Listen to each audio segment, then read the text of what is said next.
who's this friend Emily's always out within these five people, and they can call them on their own. Apparently, Mhm. like Melissa Gorga joined, but you can do that. I can't stop you. I would never give a name of a friend ever. Never, never. Because what the show does is it creates a lot of opportunities, which is great, but it also creates drama. You're filming for long hours. There's drama. You're like, and then when you watch the edit back, you don't know what they're gonna say in the confessionals. If I cared about, listen, if I had like, you have like your first string of friends and you have your second string of friends. Okay, the second string of friends, fine. But if I have a friendship of 20 plus years, I'm not inviting that person on a show. I agree. It's No. not going to end well. No, it's not going to end well. And I also don't want friends around to see, because let's be honest, we know it's reality TV, but when you do reality TV, it's an alter ego. I don't want my friends around that are like, what are you doing? What are you saying? How are you acting like this? Like in real time. Because I'm not going to go on the show and be like the Amir you know. I'm going to be like my Instagram. It's going to be Amir Hmm. Yas. I'm going to be punchy. I'm going to be sassy. I might be a bit of a bitch.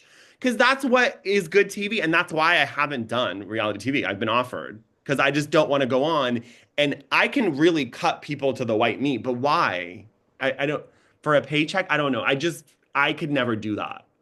I agree. I say I could take someone down with two sentences, probably one. Just give me a sentence. I mean, I'm a lawyer. I'm gay. I'm from New York City. I'm sorry. We could stereotype all day, those three Say things. less. I could wake up in the middle of the night, not even pay attention, and destroy you to your core with one Yes, sentence if yes. I cared. If I cared. If I cared. That's the thing. I feel like for me to go there, it's like low vibration. So like, Hmm. yeah, I was on a show like Summer House. I could annihilate Carl, Jesse, Wes in Hmm. one word. But for me, I'm like, okay, they're fuck boys. They are ridiculous. Why do I need to assassinate their character? I don't really need to. I agree. So I agree. I think it's real. I think it's not. A lot of people were saying it's a fake storyline. People do seem to be losing interest in Atlanta as the season goes on. Yeah, it's not great. Angela's a star, in my opinion. I Yeah. really like her. I think she's wonderful. I think Phaedra's gonna come back, frickin' frack. It's gonna be fun. I don't know if it's gonna be enough to save the show. I think we have waited patiently for it to come back. Drew Sidora was a huge mistake. She's boring. The storyline with her and Portia is fake. Speaking of a fake storyline, it's weird. I think, yeah. And I mean, Angela did an interview recently too and said, by the way, Britt is an evil person. And no, you're not going to be seeing her on Real Housewives of Atlanta very long. Oh, Now, she doesn't know that, but I think she's just predicting. I could see Britt going. I really could. I don't it's know. not likable. And the thing is, like, Candy said it really well. And I really like this perspective because I know people have been very up in arms about what Kenya did and the photos. Candy, this is her opinion, and I really agree with it. She was like, if the producers were so gobsmacked and traumatized, they could have stopped filming and not showed any of it. That's a So good point. you set up Kenya because you knew it would be a good storyline and you knew, so you threw her to the wolves and then you like put her in front of the firing squad. So that's the thing where I'm like, I agree with that. So, and then also like, unfortunately, like Nene Leakes show on YouTube is more interesting than Atlanta. So I'm watching that with her and Tamar talking about Candy, the original cast member from first season talking about Candy. Some of that drama to me is more interesting than the I show. think that's everything. I think that's everything for every show. I think so much of that is what happens. I think that's the problem with all this. Right. It's just not working anymore. When Heavenly's YouTube channel is more interesting than Married to Medicine's entire season, but that whole show is so upset at her YouTube show. I'm like, without that, you guys have nothing to talk about. Well, look at Beverly Hills. I mean, PK is kissing this one and Dorit's doing this. And I mean, none of this is on the show. I Right. mean, I agree. I think Atlanta needs some changes. I would agree with that. Nene's YouTube, it's funny. The first episode I thought was so good. It's lost. I mean, it's not like I sit there and watch it, but when the clips come up, I don't know. It's lost a little bit of its luster already for me too, but maybe it's good.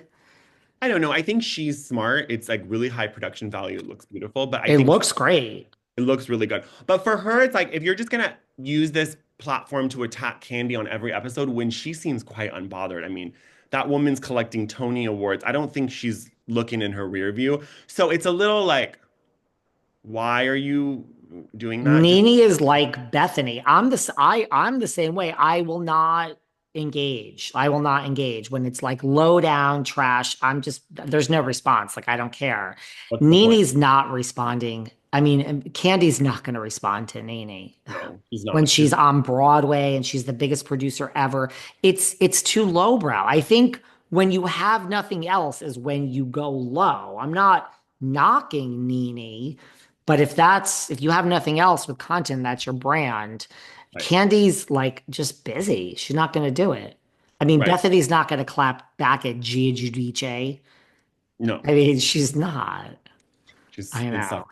insufferable. I just, with it's funny because like I think a lot of times when you get either famous or you have more money, your like Rolodex becomes more famous, and you see in the comments and like Ariana's Maddox's comments or Bethany's comments, you're like, why would she like get in the dirt with Gia when she's hanging out with like billionaire? I mean, I'm not Hmm. trying to be elitist, but it's also like, why would you? Bethany would get into it because she was getting paid to get into it with Ramona.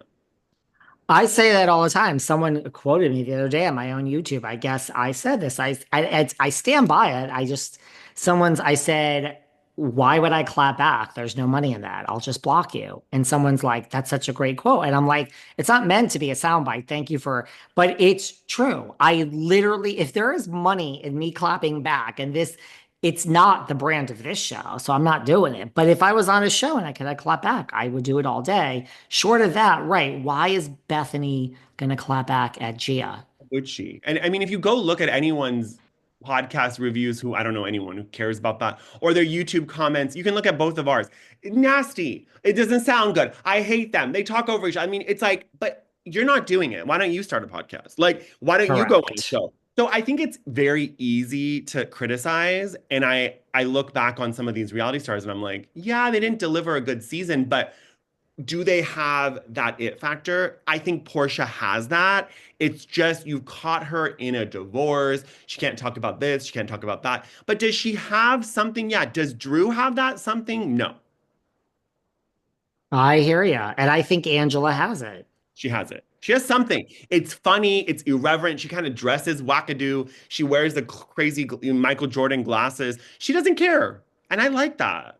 So, She's the biggest surprise of this season for me, to tell you the truth. same. What do you think of Teddi? Teddi did this interview and she said, well, I'm sorry, she didn't do an interview. She was on her own podcast. Okay. And God, I can't listen, I can't listen to, I actually would prefer to listen to, I can't believe I'm saying this to Tamara than Dolores. I mean, what world are we in today here, people? Dolores But is quite insufferable. I'm sorry. she's beyond insufferable. You know why Dolores is so insufferable? You have a minute? Yep. Because she's not authentic. That's the problem. I actually can't believe I'm saying this either. I would Mhm. prefer Teresa because at least you know the animal that is within. I don't like someone that's, oh, I've dedicated my life to charity and just life is good and I care about everyone and you care about you. And that's okay. You care about just yourself. Just be honest. Just be honest. And when she went on Traders, I was like, oh, I really like her. And then it's like, I feel like she had a new renaissance. And then she went back to the same stuff. And I don't know, this is a famous quote. I think it's Maya Angelou. I don't know. A friend to everyone is a friend to no one. I don't want someone who has no, like, doesn't hold anyone accountable. I'm like, that's not a real friend. So I'm It's a little not the her. It's not the job either. Well, yes, Dolores and her sufferable ways, I guess it seemed like a stage question. It asked Teddy about, would you consider going back